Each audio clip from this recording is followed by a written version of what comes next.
ಓಂ ಶ್ರೀ ಗುರು ಬಸವಲಿಂಗಾಯ ನಮಃ. ಬಹುತೇಕ ನಾವುಗಳೆಲ್ಲ ಅರ್ಥವಿಲ್ಲದ ಆಚರಣೆಗಳಲ್ಲಿ, ಅರ್ಥವೇ ಇಲ್ಲದಂಥ ವಿಚಾರಗಳಲ್ಲಿ ಮುಳುಗಿ ಹೋಗಿದ್ದೇವೆ. ಸತ್ಯವನ್ನ ಅರಿತುಕೊಳ್ಳುವಂಥ ಎದೆಯಾರಿಕೆ ಆಗಲಿ, ಚಾಕಚಕ್ಯತೆ ಆಗಲಿ ನಮ್ಮಲ್ಲಿ ಇಲ್ಲ.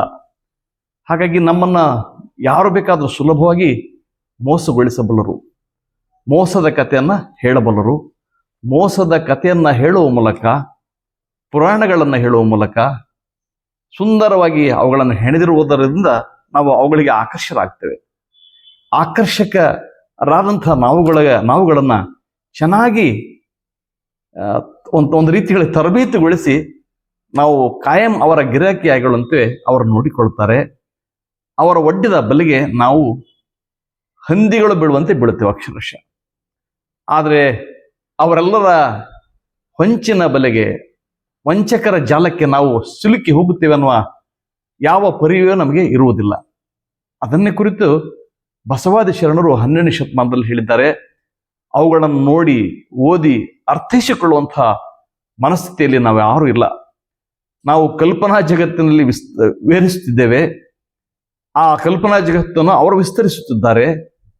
ಕಲ್ಪನೆಯಲ್ಲೇ ಹುಟ್ಟಿ, ಕಲ್ಪನೆಯಲ್ಲೇ ಬೆಳೆದು ಒಂದಿನ ಈ ಕಾಲ್ಪನಿಕ ಜಗತ್ತಿನಿಂದ ದೂರ ಹಾಕ್ತೇವೆ.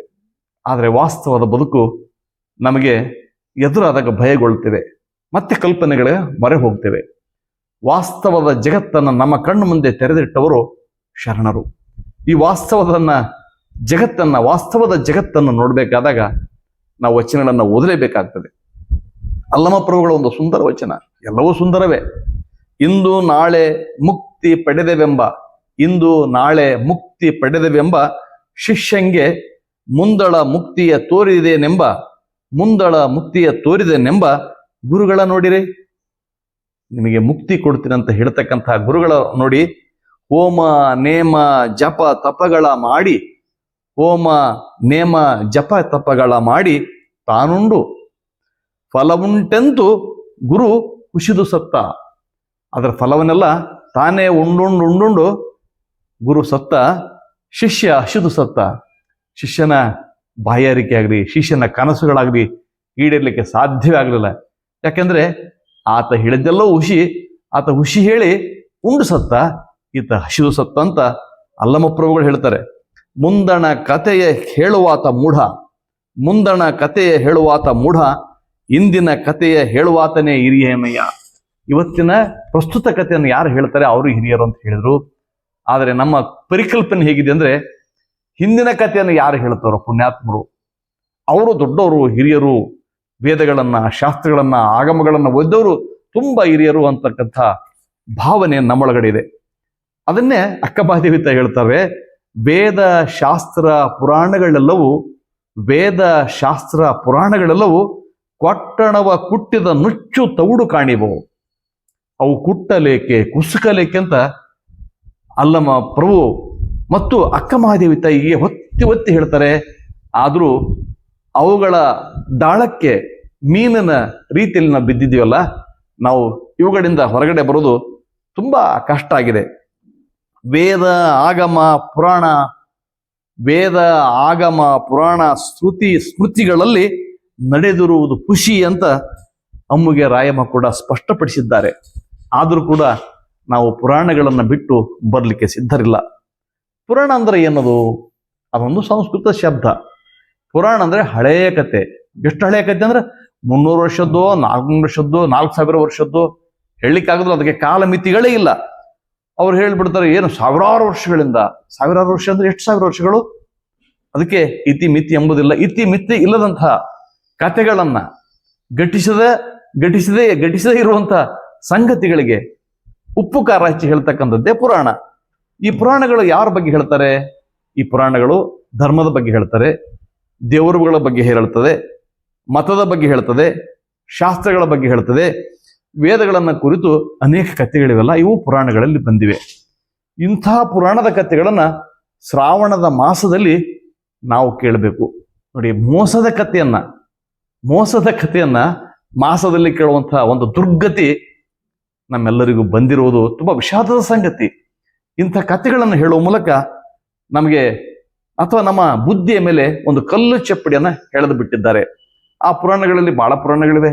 ಶಿವ ಪುರಾಣ ಇದೆ, ಮತ್ಸ್ಯ ಪುರಾಣ ಇದೆ, ವಿಷ್ಣು ಪುರಾಣ ಇದೆ, ಸ್ಕಂದ ಪುರಾಣ ಇದೆ, ವಿನಾಯಕ ಪುರಾಣ ಇದೆ, ಜೊತೆಗೆ ಕೂರ್ಮದ ಪುರಾಣ ಇದೆ, ನರಸಿಂಹ ಪುರಾಣ ಇದೆ, ವಾಮನ ಪುರಾಣ ಇದೆ, ರಾಮಾಯಣ ಪುರಾಣ ಇದೆ, ಮಹಾಭಾರತ ಪುರಾಣ ಇದೆ, ಭಾಗವತ ಪುರಾಣ ಇವೆ. ಈ ಪುರಾಣಗಳಿಗೆ ಮಿತಿ ಎಂಬುದೇ ಇಲ್ಲ. ಎಲ್ಲವ ಘಟನೆಗಳಿಗೂ ಒಂದೊಂದು ಪುರಾಣಗಳನ್ನ ಅಂದು ಬರೆಯಲಾಗಿದೆ. ಯಾರ ಬಗ್ಗೆ ಬರೀತು ಅದನ್ನ?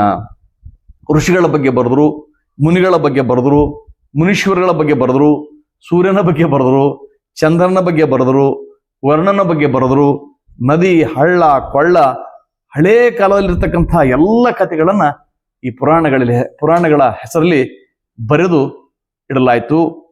ಮೃಗಪ್ರಾಯದ ಕಾಲವಾಗಿದ್ದರೂ ಸಹ ಕೋಟ್ಯಾನುಕೋಟಿ ವರ್ಷಗಳ ಹಿಂದೆ ಎಂದು ಹೇಳಲಾಗಿದೆ. ಎಲ್ಲ ಸಂಗತಿಗಳನ್ನ ನಾವು ಪೆರಿಯಾರವರೊಂದು ಬರೆದಂತಹ ಪುಸ್ತಕಗಳಲ್ಲಿ ಇವರುಗಳನ್ನ ಕಾಣಬಹುದಾಗಿದೆ ನಾವು. ಮತ್ತು ಇದು ವಾಸ್ತವ ಸಂಗತಿ ಕೂಡ ಹೌದಾಗಿದೆ. ಇವತ್ತಿನ ದಿನಮಾನಗಳಲ್ಲಿ ಯಾರು ವಿವೇಚನೆ ಮಾಡ್ತಾರೋ, ಯಾರು ಚಿಂತನೆ ಮಾಡ್ತಾರೋ, ಯಾರು ಆಲೋಚನೆ ಮಾಡ್ತಾರೋ, ಯಾರಲ್ಲಿ ಸಾಮಾಜಿಕ ಕಾಳಜಿ ಇದೆಯೋ, ಯಾರಲ್ಲಿ ಸಾಮಾಜಿಕ ಪ್ರಜ್ಞೆ ಇದೆಯೋ ಅವರೆಲ್ಲರಿಗೂ ಹೊಳೆಯುವಂತ ಸತ್ಯ ಇದಾಗಿದೆ. ಮತ್ತು ನೀವು ಪುರಾಣಗಳಲ್ಲಿ ಹೇಳ್ತಾ ಇದ್ದಾರಲ್ಲ, ಈ ಪುರಾಣಗಳಲ್ಲಿ ಹೇಳ್ತಕ್ಕಂತಹ ಸಂಗತಿಗಳು ಸತ್ಯಾಸತ್ಯತೆಯನ್ನು ನೀವು ಹುಡುಕ್ತಾ ಹೋಗಿ, ನೋಡ್ತಾ ಹೋಗಿ, ಬೆದಕ್ತಾ ಹೋಗಿ, ಪ್ರಶ್ನೆ ಮಾಡ್ತಾ ಹೋಗಿ, ಅವು ಎಲ್ಲ ಅಸಾಧ್ಯ ವಿಷಯಗಳಂತ ನಿಮಗೆ ಮನದಟ್ಟಾಗ್ತದೆ. ಆದರೂ ಕೂಡ ನಾವು ಬಹಳಷ್ಟು ಜನ ಪುರಾಣಿಕರು ಇಲ್ರಿ ಸರ್, ಪುರಾಣಕ್ಕೆ ನೀವು ಗೌರವ ಕೊಡಬೇಕು, ಅವು ಚೆನ್ನಾಗಿವೆ ಅಂತ ನಮ್ಮನ್ನು ಹೇಳ್ತಾರೆ. ಅವ್ರು ರಂಜಿಕ ಕಥೆಗಳು, ಅದ್ರಲ್ಲಿ ಎರಡು ಮಾತುಗಳಿಲ್ಲ. ಸುಳ್ಳುಗಳನ್ನ ಅತ್ಯಂತ ಮಟ್ಟಸವಾಗಿ ಶಿಸ್ತುಬದ್ಧವಾಗಿ ಹೇಳಿದಂಥ ಕಥೆಗಳು ಅನ್ನೋದನ್ನ ಅನೇಕ ಪುರಾಣಗಳ ಕಥೆಗಳನ್ನ ಕೇಳಿದ್ರೆ ನಮಗೆ ಮನದಟ್ಟಾಗ್ತದೆ. ಸುಮ್ಮನೆ ನೋಡೋಣ, ಸ್ಕಂದ ಪುರಾಣ ಇದೆ. ಸ್ಕಂದ ಪುರಾಣದಲ್ಲಿ ಬರೆಯಲಾಗಿದೆ, ಶಿವನ ವೀರ್ಯ ಭೂಮಿಯಲ್ಲಿ ಹರಿದು ಹೋಗಿ ಗಂಗಾ ನದಿಯಲ್ಲಿ ಬೆರೆತು 6 ಮುಖಗಳಿರುವ ಕಂದನ್, ಸಂಸ್ಕೃತದಲ್ಲಿ ಸ್ಕಂದ ಸ್ಖಲಿತ ಅಂತ ಅರ್ಥ ಆಗಿದ್ದಾನೆ. ನೋಡಿ, ಇದು ಸಾಧ್ಯನಾ? ಶಿವನ ವೀರ್ಯ ಭೂಮಿಯಲ್ಲಿ ಚಲನಗೊಂಡು ಆ ಮೂಲ ಆದ ನದಿಯಲ್ಲಿ, ಗಂಗಾ ನದಿಯಲ್ಲಿ ಹರಿದು ಹೋಯ್ತಂತೆ. ಆ ಗಂಗಾ ನದಿಯಲ್ಲಿ ಹರಿದು ಹೋದಂಥ ಸಂದರ್ಭದಲ್ಲಿ ಆತ ಹುಟ್ಟಿದಂತೆ, ಯಾರೋ ಸ್ಕಂದ ಹುಟ್ಟಿದಂತೆ ಹೇಳ್ತಾರೆ, ಕಂದನ್ ಹುಟ್ಟಿದ ಅಂತ ಹೇಳ್ತಾರೆ. ಇದು ಸತ್ಯನಾ? ಇದು ವಾಸ್ತವನಾ? ಈ ಕಥೆ ನಾವು ಹೇಗೆ ಕೇಳಬೇಕು? ಹೇಳ್ತಾ ಬಂದಿದ್ದಾರೆ, ನಾವು ಕೇಳ್ತಾ ನಡೆದಿದ್ದೇವೆ, ನಾವು ಯಾರು ಪ್ರಶ್ನೆಗಳನ್ನ ಮಾಡಿಲ್ಲ.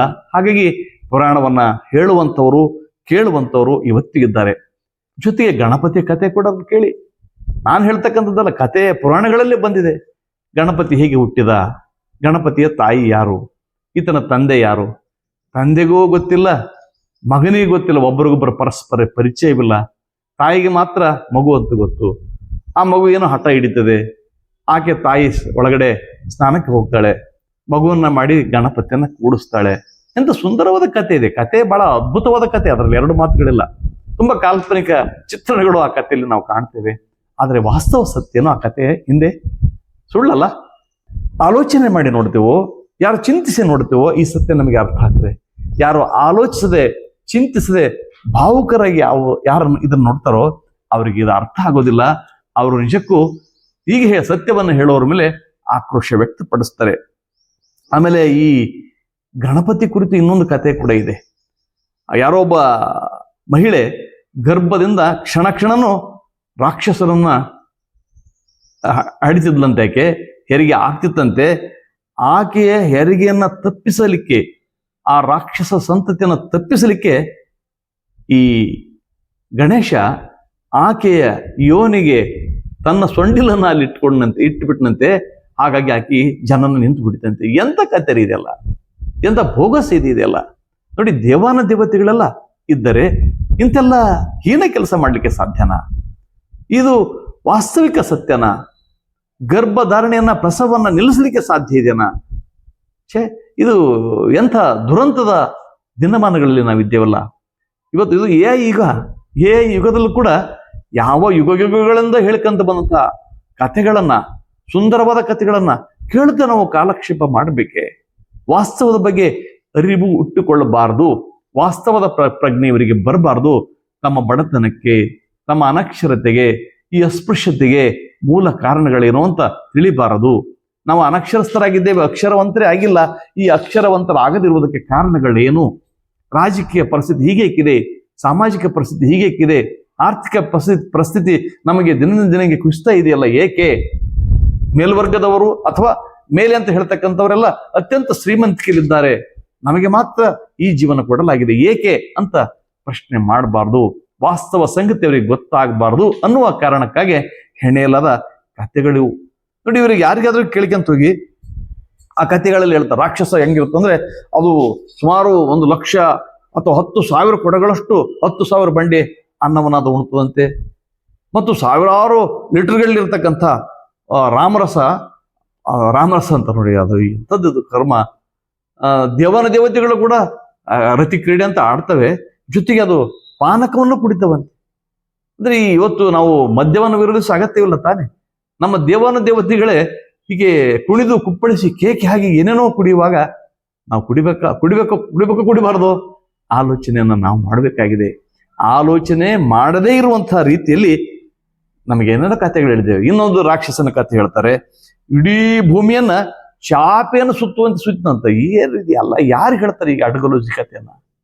ಭೂಮಿಯನ್ನ ಚಾಪೆ ಸುತ್ತಿಗೆ ಬರ್ತಾ ಹೋಗ್ಲಿ, ಚಾಪೆ ಸುತ್ತಿ ಕೊಂಕಳದಾಗ ಇಟ್ಕೊಂಡಂತ, ಚಾಪೆ ಸುತ್ತಿ ಕೊಂಕಳಲ್ಲಿ ಇಟ್ಕೊಂಡ. ಸರಿ, ನಾವೀ ಈ ಮಾತನ್ನು ಒಪ್ಪೋಣ. ಆದ್ರೆ ಅದು ನಿಂತಿದ್ದ ಎದ್ರ ಮೇಲೆ ನಿಂತಿದ್ದ?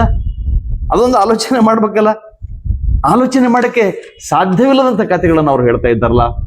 ಈ ಕಥೆಗಳನ್ನ ನಾವು ಪರಾಂಬರಿಸಿ ಪೂಜ್ಯತೆಯಿಂದ ಕೇಳ್ತಾ ಹೊರಟಿದ್ದೀವಲ್ಲ, ಎಲ್ಲಿವರೆಗೂ ಈ ಕಥೆಗಳನ್ನ ಕೇಳೋದ್ರಿ? ವಾಸ್ತವ ಸಂಗತಿಗಳ ಬಗ್ಗೆ ನಾವು ಮಾತನಾಡೋದು ಯಾವಾಗ? ಆ ಕಾರಣಕ್ಕಾಗಿ ಚಾಮರಸ ಕವಿ ಹೇಳ್ತಾನೆ ಪ್ರಭುಲಿಂಗಲೀಲೇನೆ, ಸತ್ತವರ ಕಥೆಯಲ್ಲ, ಜನನದ ಕುತ್ತದಲ್ಲಿ ಕುದಿಕುದು ಹೊಲಬುತಾನಲ್ಲ, ಹೊತ್ತು ಹೋಗದ ಪುಂಡರಾಲಿಪ ಮತ್ತ ಮತಿಗಳ ಗೋಷ್ಠಿಯಲ್ಲಿದು ಅಂತ ಹೇಳ್ತಾರೆ. ಮತ್ತ ಮತಿಗಳ ಗೋಷ್ಠಿಗೆ ನಾವು ಪಿಗ್ಗಿ ಬಿದ್ದಿದ್ದೇವೆ, ಒತ್ತಿ ಬಿದ್ದಿದ್ದೇವೆ, ಆಲೋಚನಾ ವಿಹೀನರಾಗಿದ್ದೇವೆ. ಆಲೋಚನೆ ಮಾಡುವಂತವ್ರು ಆಗಬೇಕಲ್ಲ ನಾವು. ನೋಡಿ, ಎಲ್ಲೋ ಇರುತ್ತದೆ, ಕೋಟಿಗಟ್ಟಲೆ ದೂರ ಇರ್ತಕ್ಕಂಥವ್ರು ಕೂಡ ಗರ್ಭ ಧರಿಸ್ತಾರೆ. ಸೂರ್ಯನಿದೆ, ಉದಾಹರಣೆ ಕುಂತಿ ಇದ್ದಾಳೆ, ಕುಂತಿ ಇಲ್ಲಿ ನೆಲದಲ್ಲಿ ಇರ್ತಕ್ಕಂಥ, ಸೂರ್ಯ ಮೇಲ್ಗಡೆ ಇರ್ತಕ್ಕಂಥವನು. ಸೂರ್ಯನ ಜೊತೆ ಈಗ ಇವರಿಗೆ ಸಮಾಗಮ ಆಯ್ತಂತೆ, ಕರ್ಣ ಹುಟ್ಟಿದಂತೆ. ಏನ್ರಿ ಇದೆಲ್ಲ ಕಥೆ? ಅಷ್ಟು ದೂರ ಇರ್ತಕ್ಕಂಥ ವ್ಯಕ್ತಿ ಸೂರ್ಯ ಇಲ್ಲಿರ್ತಕ್ಕಂಥ ಕುಂತಿ ದೇವಿಗೆ ಗರ್ಭದಾನ ಮಾಡ್ಲಿಕ್ಕೆ ಸಾಧ್ಯದ? ಸೂರ್ಯನನ್ನ ನಾವು ಅಲ್ಲಿಂದ ಮೇಲೆ ಕಣ್ಣಿಂದ ನೋಡೋಕೆ ಸಾಧ್ಯ ಇಲ್ಲ.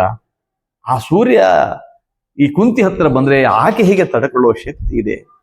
ಇದೆಂತ ಸುಂದರ ಕಥೆ ಇದೆ, ಸುಂದರವಾದ ಕಥೆಗಳಿದೆ, ಕಾಲ್ಪನೆಗಳ ಬೆಳೀತಾ ಇದೆ. ಆದ್ರೆ ಇವು ವಾಸ್ತವ ಸತ್ಯ ಅಲ್ಲ. ಈ ಬಗ್ಗೆ ನಾವೆಲ್ಲರೂ ತುಂಬಾ ಅರ್ಥಪೂರ್ಣವಾಗಿ ಪ್ರಶ್ನೆ ಮಾಡಬೇಕು. ಸುಮ್ಮನೆ ಪ್ರಶ್ನೆ ಮಾಡೋದಕ್ಕೆ ಪ್ರಶ್ನೆ ಮಾಡೋದಲ್ಲ, ಅರಿವಿಗಾಗಿ ಪ್ರಶ್ನೆ ಮಾಡಬೇಕು, ಬೆಳವಣಿಗೆಗಾಗಿ ಪ್ರಶ್ನೆ ಮಾಡಬೇಕು, ಸಮಾಜದ ಪ್ರಗತಿಗಾಗಿ ಇವುಗಳನ್ನ ಪ್ರಶ್ನೆ ಮಾಡಬೇಕಾಗಿದೆ. ಪ್ರಶ್ನೆ ಮಾಡದೆ ಯಾವುದನ್ನು ಒಪ್ಪಿಕೊಳ್ಳದಿರಿ. ನನ್ನ ಮಾತುಗಳನ್ನು ಕೂಡ ನೀವು ಪ್ರಶ್ನೆಯ ಬರೆಗಲ್ಲಿಗೆ ಹಚ್ಚಿಯೇ ನೋಡಿ, ನಿಮಗೆ ಸರಿ ಕಂಡ್ರೆ ಒಪ್ಪಿಕೊಳ್ಳಿ, ಇಲ್ಲವೇ ಇದನ್ನು ತಿರಸ್ಕರಿಸಿ ಅಂತ ಹೇಳ್ತಾ, ಇದುವರೆಗೆ ನನ್ನೊಂದಿಗೆ ಬಂದ ನಿಮ್ಮೆಲ್ಲರಿಗೂ ಗೌರವದ ಪ್ರೀತಿಯ ಶರಣಾರ್ಥಿಗಳು. ನಿಮ್ಮ ವಿಶ್ವಾರಾಧ್ಯ ಸತ್ಯಂಪೇಟೆ.